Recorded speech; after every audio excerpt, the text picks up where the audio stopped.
TET pass করতে হবে কি হবে না, লড়াইটা শুধু সেখানে নয়। মূল আইনি প্রশ্ন হলো, যেখানে টার্মিনেশনের কোনো স্পষ্ট সংস্থানই নেই, সেখানে চাকরি বাতিলের আইনি ভিত্তি ঠিক কোথায়? ওয়েলকাম ফ্রেন্ডস, আপনারা দেখছেন নিমতিতা দর্শন, আমি শিবরাম সরকার।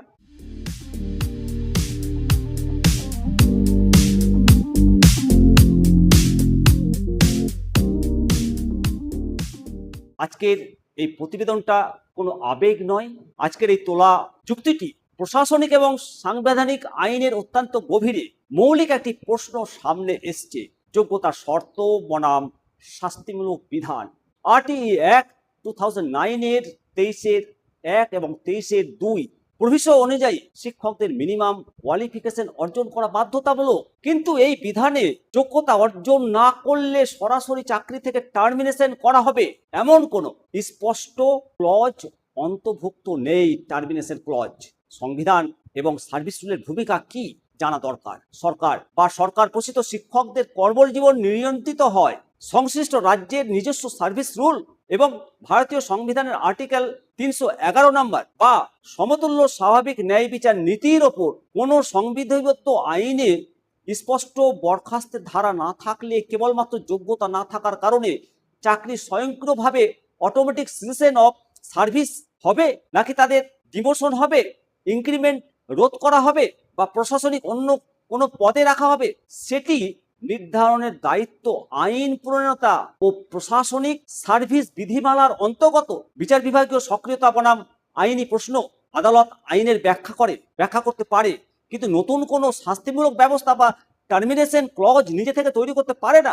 অতএব ন্যূনতম যোগ্যতা বা বাধ্যতামূলক করা এবং সেই কারণে সরাসরি চাকরি চলে যাওয়া, এই দুটি আইন এবং পদ্ধতিগত বিশাল ব্যবধান রয়েছে। তো বন্ধুরা, সুপ্রিম কোর্টের পর্যবেক্ষণ অনুযায়ী টেট বা ন্যূনতম যোগ্যতা হয়তো বাধ্যতামূলক, কিন্তু সব থেকে বড় প্রশ্ন হলো, আইনে কি কোথাও লেখা আছে যে নির্ধারিত সময়ের মধ্যে এই যোগ্যতা অর্জন করতে না পারলে কর্মরত শিক্ষকদের চাকরি টার্মিনেশন হবে?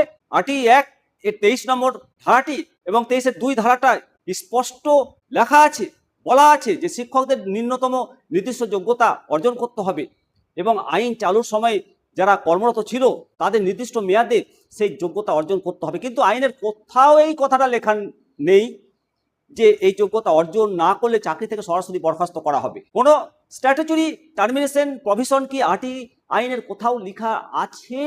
এই প্রশ্ন যদি করি তাহলে উত্তর কি? না। আর এখানেই তৈরি হয়েছে দ্বন্দ্ব। যোগ্যতা অর্জন আর চাকরি চলে যাওয়া এক নয়। কোনো পেশায় ন্যূনতম যোগ্যতা থাকা বাধ্যতামূলক হতে পারে, কিন্তু সেই যোগ্যতা নির্দিষ্ট সময়ে অর্জন করতে না পারলে চাকরি চলে যাবে, এটা যে বিধান আদালত বা প্রশাসন কি নিজে থেকে তৈরি করতে পারে? এই প্রশ্ন থাকলো। এবং সার্ভিস রুল ও সংবিধান, প্রতিটি স্থায়ী শিক্ষকের চাকরির ক্ষেত্রে সংশ্লিষ্ট রাজ্যের সার্ভিস রুল এবং সংবিধানের সুরক্ষা কবচ থাকে। সেখানে বিধিবদ্ধ টার্মিনেশন ক্লজ না থাকলে শুধুমাত্র অনুমানের ওপর ভিত্তি করে কারোর চাকরি বাতিল করা যায় কিনা তা নিয়ে তো গুরুতর প্রশ্ন রয়েছে। আদালত আইনের ব্যাখ্যা দেয়, কিন্তু সংসদে পাশ হওয়া আইন যেখানে বরখাস্তের কোনো স্পষ্ট বিধান নেই, সেখানে স্বপ্রণোদিত হয়ে নতুন কোনো শাস্তিমূলক নির্দেশনা কি সরাসরি চাপিয়ে দেওয়া সম্ভব? অতএব বন্ধুরা, টেট পাস করতে হবে কিনা, লড়াইটা শুধু সেখানে নয়। মূল আইনি প্রশ্ন, যেখানে টার্মিনেশনের কোনো স্পষ্ট সংস্থানই নেই, সেখানে চাকরি বাতিলের এই আইনি ভিত্তি কোথায়?